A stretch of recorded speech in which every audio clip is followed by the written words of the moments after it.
So this is technically a response to Godless Cranium's latest video, which I'll link in the description. What I'm about to say really applies virtually to every atheist and or secular YouTuber I've come across. His video is itself a response to another YouTuber who basically tries to argue that atheists generally lack strong principles and should take a more definitive stance on things. But that's not what my video is going to be about. I really couldn't care less about the video he's responding to, except for one exception, which I'll get to later. What I really want to focus on is a few things Godless Cranium asserts that are really quite symptomatic of what I think lies at the heart of what atheists typically fail to acknowledge in these debates. The YouTuber he's responding to goes on to distinguish between deism and theism, and basically says he's an anti-deist whilst being a theist, and Godless Cranium in response to that really called it nonsensical, yet his reasoning struck upon something that I think is quite key.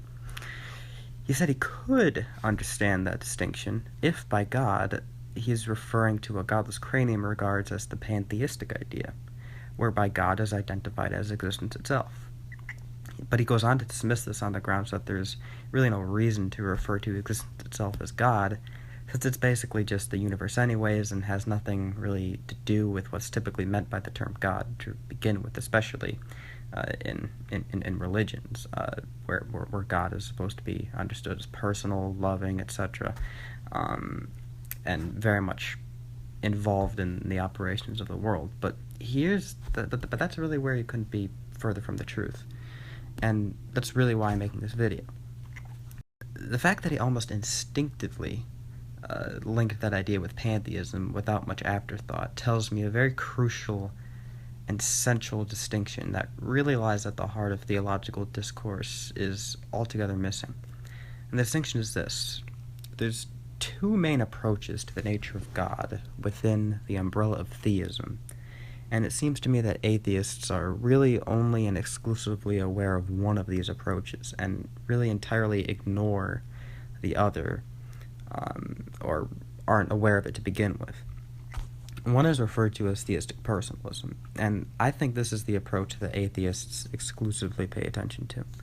This is essentially the view of God adopted by mainline Protestant apologists like William Lane Craig, Alan Plantinga, and most Protestant apologists in general.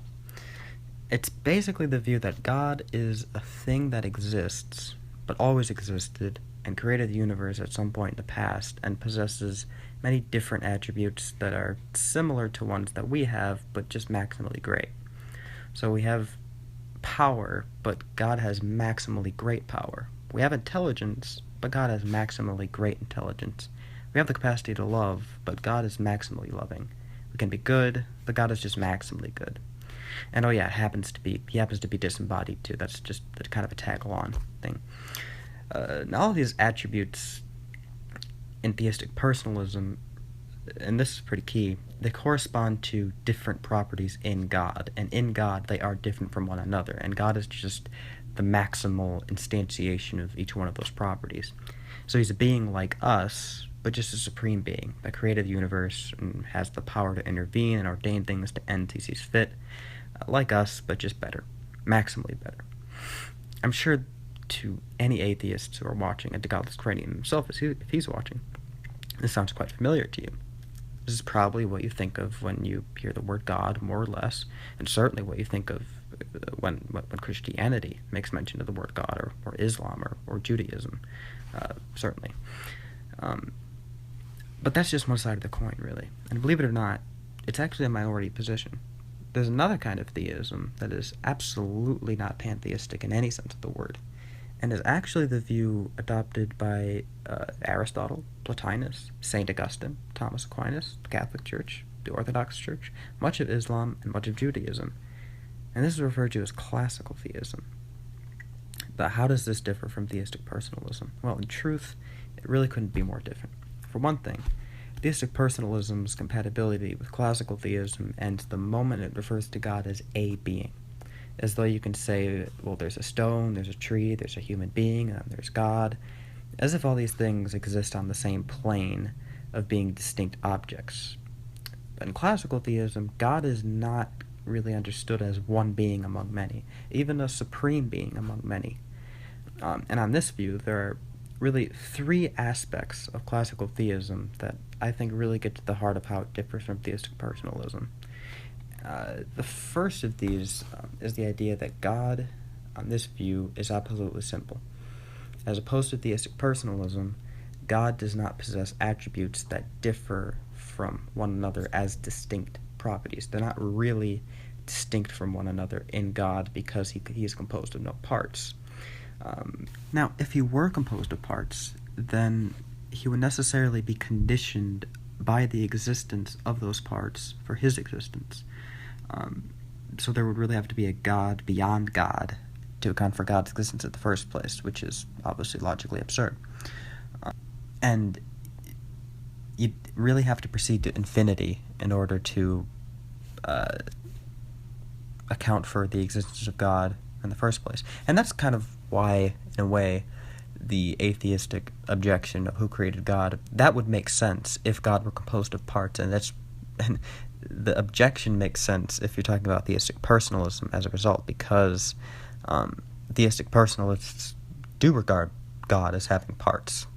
He possesses different attributes, and those attributes are really distinct from one another, and so they're parts of God. And so the question is, really even go back to Richard Dawkins, where he says simplicity has to come before complexity, and God would have to be complex, and if God is complex, then he would not be really ultimate in the chain of causes, and you have to go back to infinity regardless.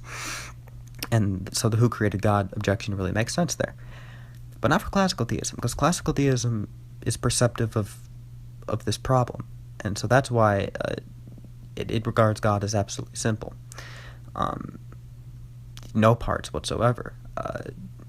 And it's precisely this infinite regress of contingency, ultimately. That's what it goes down to, is contingency, that classical theism terminates. Because it deduces from the fact that complex entities are internally contingent, and from that internal contingency you have to derive from it some reality that's composed of no parts, lacking in any and all composition. And it's that reality that is ultimately absolutely simple that you have to arrive at in order to account for why anything composite can exist in the first place. Because if all you have are composite beings, then you have an infinite chain of contingency and dependency, and that infinite chain cannot go on to infinity, because if it does, then you couldn't account for the first composite being, because the first composite being, by virtue of its composition, is contingent. So you can't account for that first contingency if all that exists are, at the end of the day, contingent beings. Even if that were to go on to infinity, it doesn't solve the problem, because every member in the chain calls out for an antecedent in order to account for the first member's existence in the first place. And so you can't get to the first member if you proceed to infinity. That's the logic of it. And by the way, it's not saying that any infinites can't exist. It's saying that an infinite regress of dependent realities can't exist by virtue of the infinite dependency, which by itself has no existence in the first place. So that's simplicity. The second of these is referred to as divine aseity.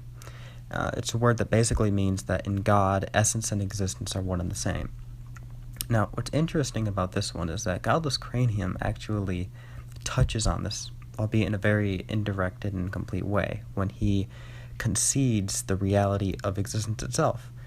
The problem, though, is that he seems to suggest that this is just synonymous with the universe itself. And if you're going to call this God, it's basically going to be pantheism. But I think that's because he hasn't really reflected deeply enough on the implications of what it really means for reality to be existence itself. For one thing, it should be noted that referring to God as existence itself is actually something St. Thomas Aquinas explicitly said about God. And he's obviously no pantheist. But more fundamentally, there are things about existence itself that really compel us to distinguish it from the universe of material objects. For one thing, existence itself could really in no wise be composed of parts, which you could suspect is a simplicity issue. Because if this were the case, then, again, existence itself would then be caused by those parts, out of which it's composed. But the thing about the existence itself is that if existence has parts, then since those parts would be prior to existence itself, then those parts would really collapse into non-being, because they would go into what makes existence itself, and so it would be before existence itself in a way, logically speaking. But that's absurd, because before existence itself, you can only have non-being, really by definition. So you can't equate existence itself with the material universe, because the material universe is necessarily composite. So already, if we're going to concede existence itself as a fundamental reality, we've gone beyond materialism. And Godless Cranium seems to concede that existence itself is on some level a fundamental reality. But from what I've said, you're not safe in materialism. You have to go beyond it. From what I said, but also from other reasons that maybe I'll get into in a future video or something. Much more that can be said about how existence itself bears more divine attributes than just immateriality and simplicity. We could go on to prove that existence itself would have to be infinite in power, and that you could also show that existence itself would have to be something analogous to intellect. But again, we'll maybe do that in a future video. It's not the point of this one. Now, the third thing that distinguishes classical theism from theistic personalism is the lack of anthropomorphization in God. Now, it's true that within classical theism, God is personal, but contrary to theistic personalism, when we ascribe an attribute to God, such as, say, wisdom, knowledge, power, intelligence, personality, goodness, we're not really using these terms in the same way that I'd use them to refer to a human being. What theistic apologists, or rather theistic personalist apologists, like William Lane Craig, Alvin Plantinga, and really, again, most mainline Protestant apologists out there, who I think atheists are most familiar with and exclusively respond to when all is said and done, what they do is they take one of these attributes and they stick them onto God, but again, they just maximize it. Classical theologians will balk at this and see it as anthropomorphizing God, which is something that classical theism is something that is one of the biggest things you have to avoid. So instead of just maximizing one of those attributes, like knowledge, for example, they simply say that there's something about human knowledge that's present in God, yet is absolutely not the same concept inhering in both God and humans. The knowledge of God and the knowledge of humans are related, but analogically is the word that they'd use. They're analogically related. They're not the same concept. So in God, knowledge would ultimately be one and the same with the fact that he, as existence itself, is the ground of all being, possible or actual. And it's through this grounding all of reality inheres in existence itself, and would not be and it would not really exist at all apart from that grounding. And it's in this sense which we would say that God knows all things. So the knowledge of God is ultimately the same as him causing all contingent things to exist. And that's ultimately one and the same as his essence, because his essence is the same as his existence. So you can see how these all collapse into the same fundamental, simple reality. We say God has different attributes, but the difference is differentiated from our end of it. So we distinguish between knowledge, wisdom, goodness, power, intelligence, but that differentiation is by virtue of our language, by virtue of our need to divide concepts with our discursive reason, and with reasoning with abstract concepts, we have to divide, we have to look at it from different angles, different approaches, whereas they're ultimately referring to the same entity, the same reality. Not entity, because God is not an entity, as discussed before, but the same reality. It's the same reality that's being discussed by these different words looked at from different angles. That's classical theism. And that's, again, theistic personalism doesn't do that. It says that God's knowledge is really distinct from his power, and his power is really distinct from his wisdom, and these things are like the attributes that we have, but just maximized. And it's that which I think atheists, the latter of those, theistic personalism, that I think atheists are responding to, that they're talking about, that they're finding issue with, finding all these logical problems with. They're not really addressing classical theism. What we can get from these features of classical theism, I think, is that it's definitely not pantheism, contrary to what Godless Cranium says. Not explicitly, but that's ultimately what he's getting at.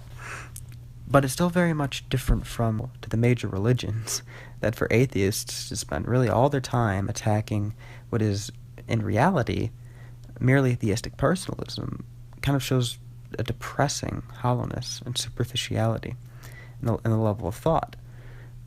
So I guess what I'm saying here, to wrap it up, is that in response to Godless Cranium, if you're listening, you should study classical theism. And you should get to know its prominent thinkers and intellectuals, and I'll put a link to the description, links plural, in the description, where you can read more about it. Because until you address classical theism, really all your counter-arguments can really apply to a modern and minority position within theism itself, and ultimately really have no effect on showing theism as such to be irrational, and the key arguments in its favor remain thoroughly intact and unchallenged, which I don't think is a state of affairs that you'd be comfortable with. So, thanks for watching the video. If this is a topic that is of interest to people, I'll upload more.